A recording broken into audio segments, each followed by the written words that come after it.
$10 üzərində olan şəkil Alexander Hamiltona aiddir. O, 1755-ci ildə kasıb bir ailədə anadan olub.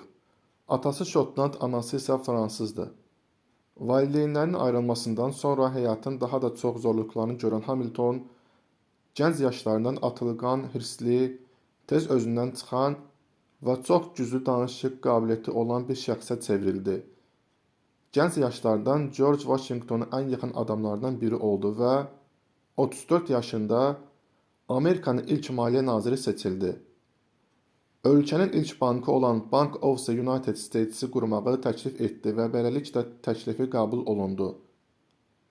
Bu bank həm federal hökumətin iqtisadi qüdrətini gücləndirdi, həm də milli valyutanın inkişafını təmin etdi. Gecənin gec saatlarına qədər kitab oxuyan bu şəxsin ən zəif nöqtəsi tez özündən çıxması və sərt mübahisələrə girişməsi idi.